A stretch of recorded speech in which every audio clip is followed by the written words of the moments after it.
Holmes meeting his team. Drops it. Here's Tokido! Yes! Staying alive!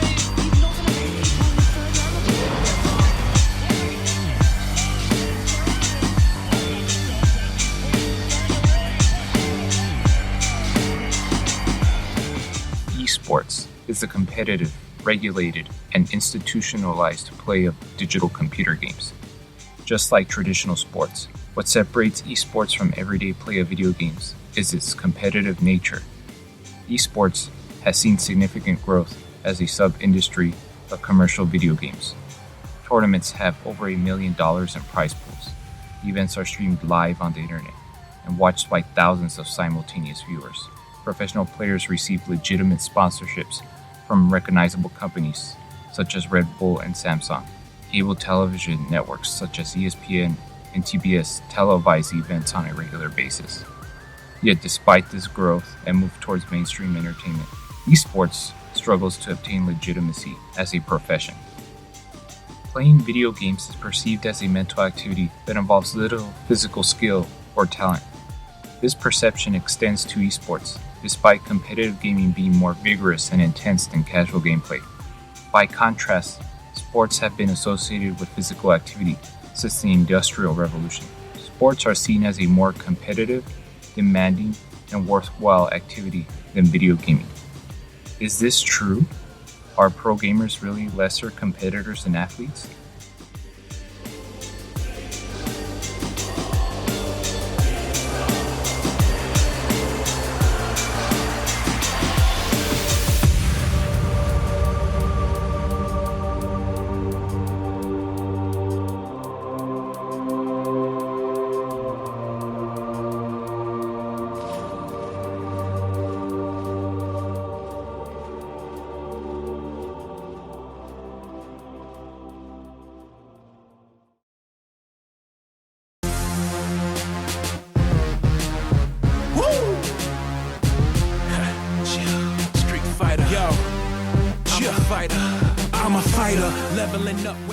To show how the dichotomy between athletes and professional gamers is not about physicality, but more about societal perceptions, the training regimens, activities, skills, and interactions competitive gamers and athletes engage in will be analyzed. My name is Steven, and I'm a PhD student at the University of Texas at El Paso, and the game I play is Call of Duty. My name is Daniel. I go to El Paso Community College, and I practice mixed martial arts. These two, though not necessarily professionals in their respective competitive disciplines, are ideal subjects to represent the dichotomy between gamer and athlete, mental and physical. Steven is the gamer who develops his mind, while Daniel is the athlete who exercises his body.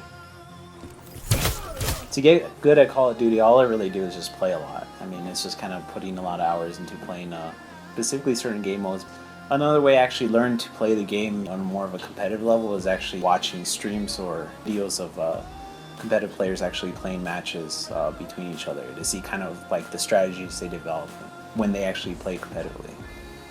I do watch different perspectives of different teams to see how they actually approach playing the game. One thing I do to actually like improve my movement and aiming inside game is via use some adapters on my controller, and what they do is they actually just extend the length of my joystick of the controller, and what that does, it just kind of gives more precision to the movement, gives you better ability to make more precise movements on the actual joystick. The way I train for mixed martial arts is by push-ups, pull-ups, benching, and running. But like for actual training for fighting physically, I do from weapons to close quarter combat, which is hand-to-hand combat. And I train with the wooden dummy. And the reason I do that is so when I hit people, I don't break my own fingers or my fist. That way my bones are strong enough to take hits as well as receiving them. I mostly watch videos, like movies. Like you can actually, like, from my point of view, I can actually see certain moves or movements in fighting. And I've been reading the book Art of War, and it's simply a way to make your opponent be intimidated by you and not be intimidated by them. It is fairly easy to see how Steven's and Daniel's regimens are different. However, let us focus on how they are the same. Both engage in activities of repetitive motion designed to perfect their technique. Both use technology and other resources to improve their skills and learn new strategies. Both are training their bodies and minds. The specifics of these activities and how they are performed certainly vary significantly, but they ultimately serve the same purpose: to improve one's ability at the respective discipline.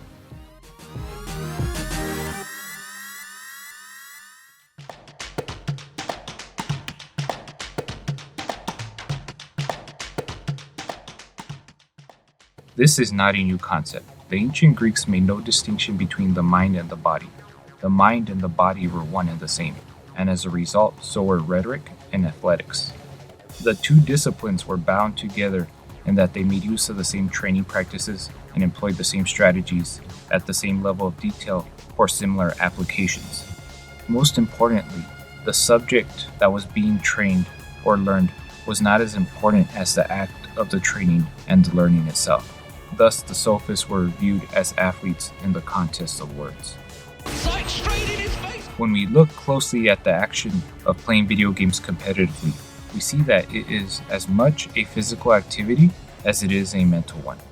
Competitive gamers have to develop masterful hand-eye coordination, incredible dexterity of the fingers, and split-second reaction times, and they often must sustain these physical interactions for long periods of time. Yes, pro gamers develop and utilize different physical skills than athletes, but they are physical skills nonetheless. While both require skilled physical activity and movement, the intensity of the physical activity is in question. As many in the mainstream media point out so readily, pushing buttons on a controller is not comparable to running a marathon. The government has acknowledged professional video gamers as athletes. Right, and how they could that be? How is that athletic? I mean, I'm not taking now when we talk about However, pro gamers do engage in intense bodily interactions. They are just interactions of a different kind of body, the avatar.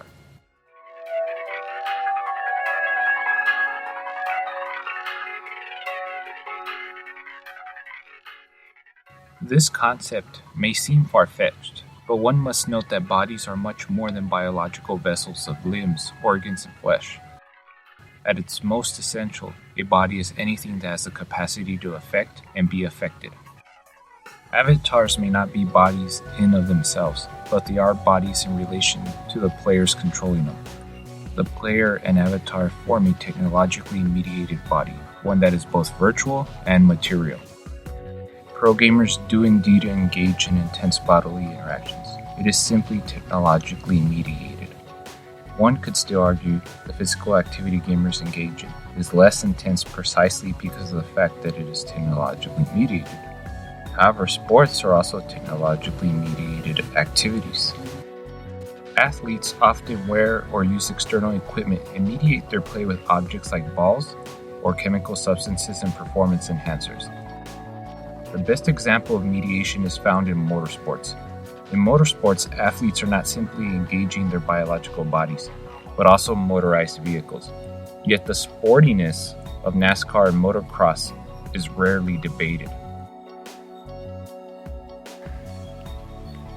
To show how the distinctions between pro gamers and athletes is problematic, and how their competitive practices are essentially the same, a challenge was issued to Steven and Daniel. Daniel will play Steven in a game of Call of Duty, and Steven will engage in a martial arts sparring match with Daniel. Both men, being the competitors they are, accepted the challenge without question, and both men felt confident in their abilities to win both games. I don't think he has the skills to take me on in an actual competitive match in a hardpoint game, which I think is what we're actually going to be playing. And as far as actually sparring, I'm just going to overpower him with my weight, and that's all I got to do. I'm gonna win both. Doesn't matter.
Steven won all 3 games in the Call of Duty set. The first 2 sets were very one-sided, though Daniel fared a little better in the final game. Daniel also won all 3 rounds of the martial arts sparring match. In this contest, Steven actually performed better in the early rounds, but succumbed to Daniel's relentless offense as the match went on. As expected, Steven soundly defeated Daniel in Call of Duty, and Daniel made quick work of Steven in their martial arts sparring match. The outcome can be attributed to the competitor's superior skills in their respective games, but we could also attribute it to Steven's superior mental cognition and Daniel's physical fitness. The competitors seemed to think it was a combination of both. Like I said, I know that game type better than him. He may have some experience playing Call of Duty himself, but I have more experience on a competitive level, so. When it comes to fighting, you can be strong, fast, but once you run out of stamina, your punches are weak, your movement is slow, you just don't try as hard. I've been doing this since I was in high school. When asked if they could have performed better if they spent more time practicing and training in the opposing game, they both answered yes. I say that I could get better enough if I put time into it. I don't think I'd ever surpass him, but I think I could get on the level if I put time into it. Yeah, most likely, yeah. Be the same or a tie or something, because we're pretty much similar. They were then asked if they were willing to learn and train in their opponent's game. So that's not something you're willing to do? No. To better support the claim that there is little difference between the competitive practices of pro gamers and athletes, a new challenge was proposed to Steven and Daniel. The two would play each other in a video game and sport they were both unfamiliar with, Street Fighter and basketball. In the same manner as the first challenge, Steven and Daniel will play each other in several sets for both games. Their unfamiliarity with both games hopefully will result in a more competitive showing this time around.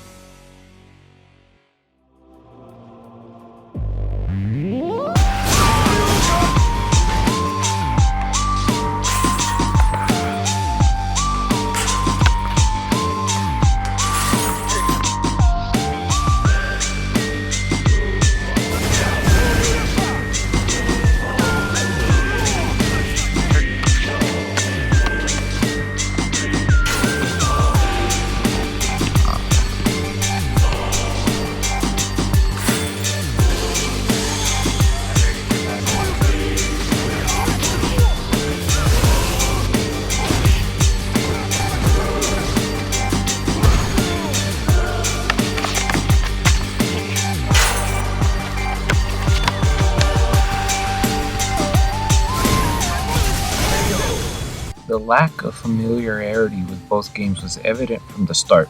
Steven and Daniel were significantly clumsier and less coordinated in both Street Fighter and basketball.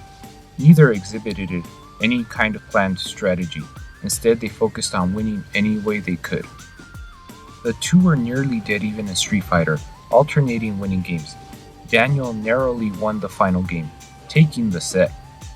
It was a very similar story in basketball. The gameplay was awkward but competitive, as the two alternated scoring baskets. Though it was a very close game, Steven scored the final basket. In both cases, the supposed inherent skills of our competitors failed to earn them victories. Steven's mental ability did not seem to give him the advantage in Street Fighter, and Daniel's physical fitness did not provide him the edge in basketball. We really don't play those kind of games or sports, and we just play for fun. We don't put a lot of effort into those kind of sports or games. The outcome of the second challenge better supported the claim that there is little difference between the professional gamer and athlete, and what ultimately defines the two are the competitive practices they engage in.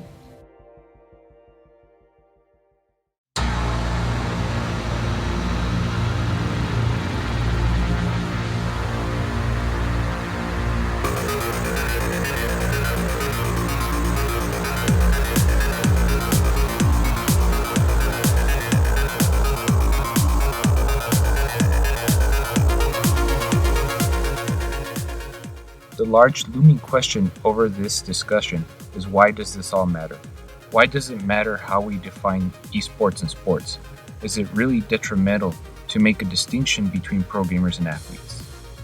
Despite the growth of esports in size, income, and popularity, it struggles to be viewed legitimately as a profession.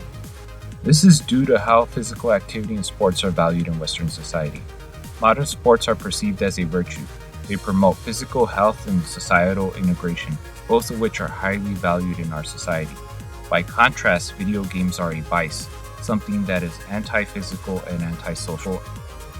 These stigmas unfortunately transfer to those who play video games competitively. Creating a separation between sports and esports based on physical activity is inherently saying esports are less valuable. This is not a fair perception. As we have seen, the competitive practices of both professional gamers and athletes are essentially the same, and are ultimately what define these competitors. The particulars of these activities vary. However, the practices of these competitors are still both mental and physical bodily engagements. I suggest we change our perceptions of these sports and professional gamers and value them for the skill, talent, and dedication they exhibit in their profession. The mental and physical activities pro gamers engage in are just as valuable as those of athletes.